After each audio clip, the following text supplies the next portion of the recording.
Okay. So many methods for finding zeros. Sometimes factoring, that's what you hopefully can do because that's the fastest, but when you didn't, we had a different method. So let's look at this one and see what it is. I'll go over all the methods just so we can review it in general, but okay. So first off, GCF is always the first step, so make sure that's your first step. At this point, I hope you can see that these are all evens, and that's a giveaway for GCF.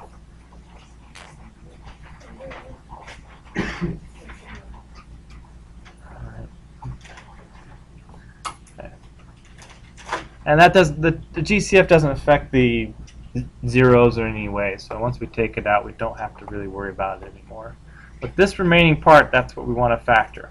Now, factor or figure out the zeros. So I'd say first method, method 1. Okay. Try factoring. Try factoring, and that can involve a lot of different things. That can involve a difference of two squares, difference or sum of two cubes. It can involve using the x, using the box, using grouping. Like in this particular case, when you can see like, well, these first two terms, those look like they have a GCF.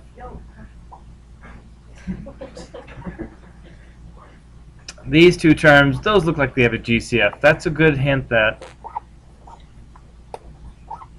there is it can be factored anyway. Not always, but give it a shot first. So here we got x squared is a GCF. 8. Does 8 go into both of these or just 4? Just 4, huh? Does 4 go into both of these? And then here we have what? X. Okay, what's GCF here? Let's see, well, we need 4 times what is 60, that'd be 15, but 15 times x squared doesn't equal negative x, so the factoring doesn't really work. Okay, but it's worth giving a shot because it's pretty fast. Okay, so the next method, and the reason why we needed this chapter is to learn this method here. Okay, and that would be a rational root theorem. Okay? And that basically said the roots are going to be all the factors of the first number divided by all the factors of the coefficient of the highest degree. So that last number is 60. So basically, since we have a 1 in front, all the possible roots are going to be plus or minus 1, plus or minus 2, anything that goes into 60, which we intentionally use 60 to start off because it has a lot of roots. And then from there, you guys just did this. You just started working on them one by one, synthetic division. Did 1, 1, -1, 8, 60. Okay. Brought down the first one, and you just did this one by one until in this case doesn't work. Yeah, so positive 1 doesn't work, and we just go back and we do one by one until we can find something that gives us a 0. So we try -1. Okay. -1, we have -1 that gives us -2. That gives us positive 2, 10. And that gives us -10. That doesn't equal 0. And we go back.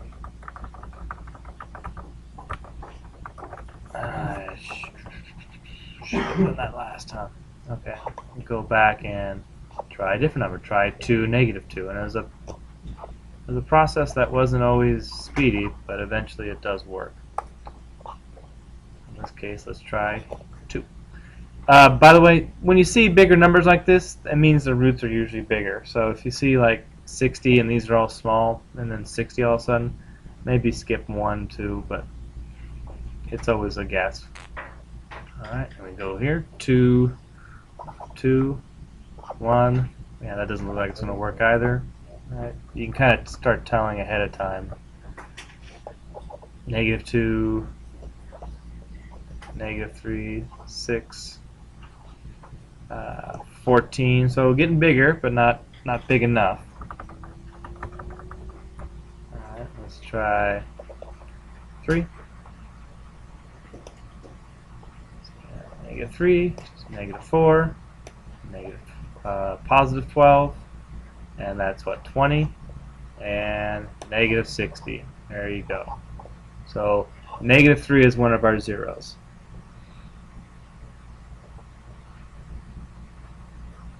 Now what next? You have two options. Number one, continue what we were already doing until you have this happens 2 more times, and use this remaining. You can use this remaining part. You don't have to plug in an original. You can use the remaining. Or the second part is to remember that this is the same as x squared minus 4x plus 20. Maybe you can factor that. So are there two numbers that multiply to 20 and add to -4?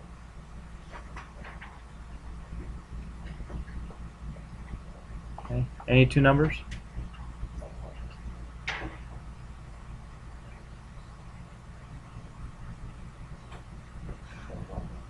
Multiply to 20, add to -4. Any two numbers that multiply to 20, add to -4. 4 and 5, no. 10 and 2, no. 1 and 20, no. So yeah. So from here, quadratic formula, complete the square, whatever method you want to try to solve it.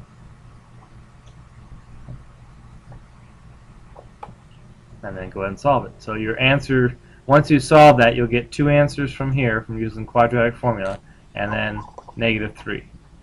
Okay. And then 2 more answers from solving that, whatever method you want. And those are your 3 roots. We knew they had 3 roots because the highest degree is 3. So you're always looking for this many answers. Okay. And that was the rational root and remainder theorem. This is called the rational root, coming up with this list. The remainder theorem is actually the synthetic division. So we're actually using 2 theorems. And that's how we do that. Okay, so good practice. This is the biggest probably concept of that whole chapter, is start from scratch. When we did this, we first started with, well, let me give you one root. You plugged it in, and then you just did the quadratic part. But this is not, holding your hand or anything. It's just giving you the end result. The synthetic division, that's what we just did. So you guys know that. Let's see here, 3, 2, 1. Yeah, we don't have to worry about anything there. Any of these that we couldn't factor? Hopefully these numbers like 121 and 169, 343, those are common numbers that you would know that they're going to be squares or cubes. Some more long division. Anything down here? Yeah. I guess it would have been a little bit easier to start here. This is what I was talking about. They give you one of the roots, so you do that synthetically, and then you solve the remaining quadratic, just any other method. Let's go to here. So this is the other direction. What if I give you the roots? Yeah. What if I tell you the roots are that?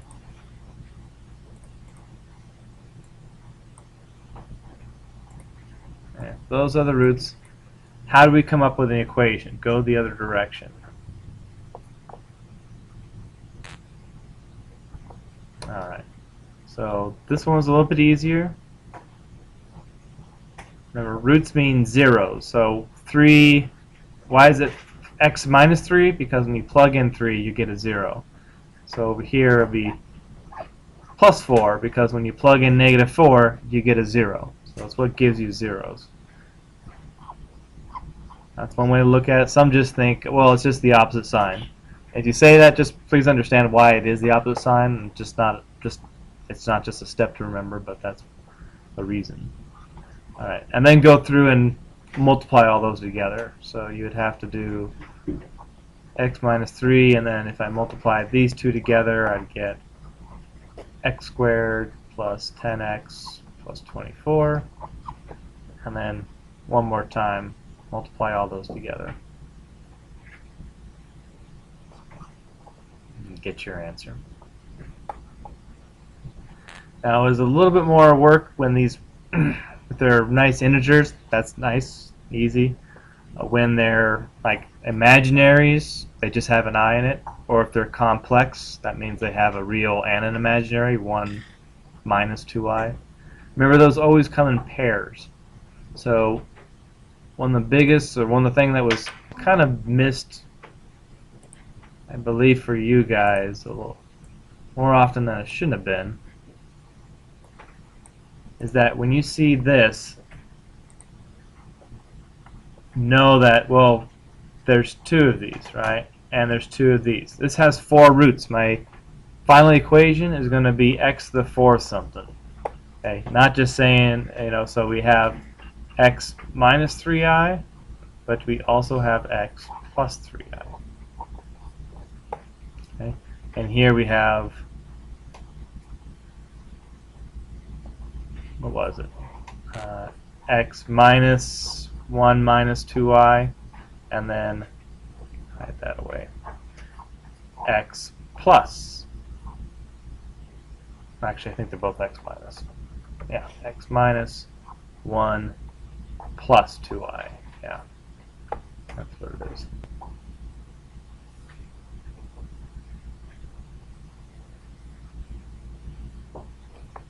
And then you have to multiply those together.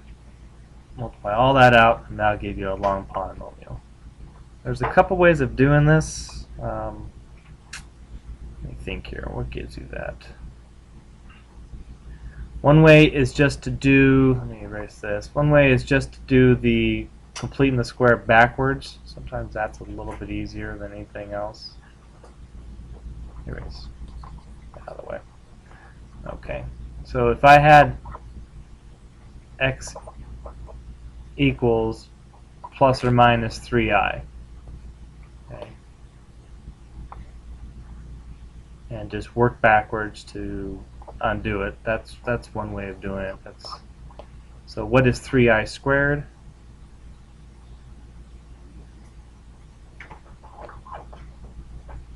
So 3 squared is 9. I squared equals what?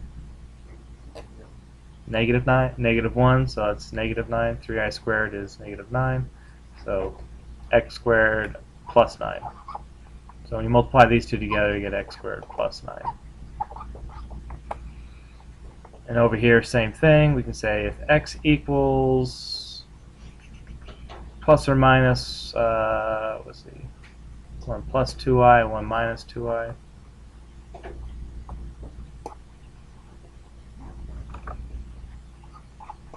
Subtract 1 on both sides. Square both sides. Same thing as we did over here. So we'll have x squared minus 2x plus 1 equals negative 4. So x squared minus 2x plus 5. There we go.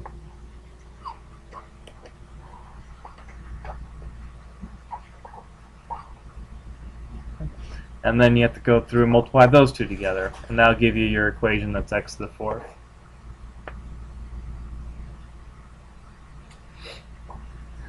Alright, so again, those took a little bit more work, okay, but still doable.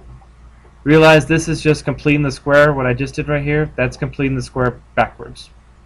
Usually you're given this equation, then you had to complete the square, and you wrote it like this, take the square root of both sides, and you got your 2 answers. We're just doing that process in reverse. Alright, lastly,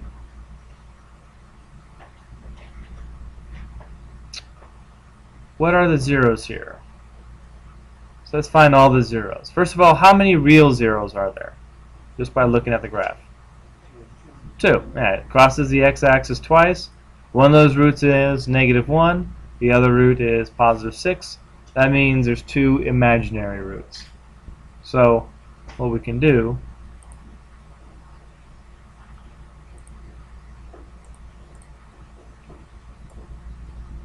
take that.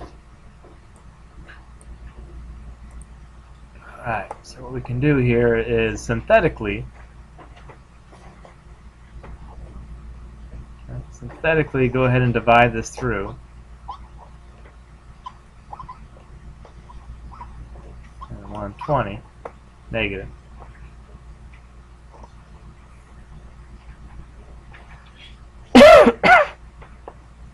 Go through and do this twice. You'll do it one time, and then you'll use the next number, positive 6, do it another time, and you'll be left with some quadratic. And then just use quadratic formula to solve that and expect 2 imaginaries or 2 complex roots. Okay. So yeah, first do it with the negative 1, then do it with the 6, and whatever's left over, okay, just use a quadratic formula. Remember, whenever you get down to a quadratic, it's x squared, that's when you can use complete in the square or quadratic formula.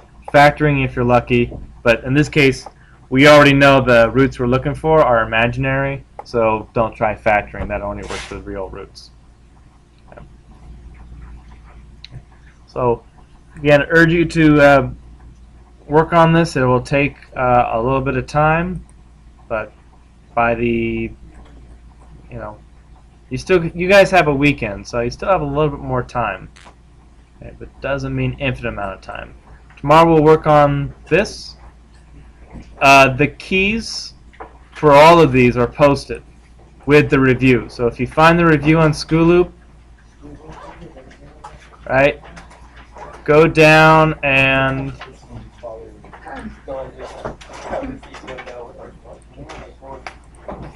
there's the full solutions for all of these if you want to look at them more closely. And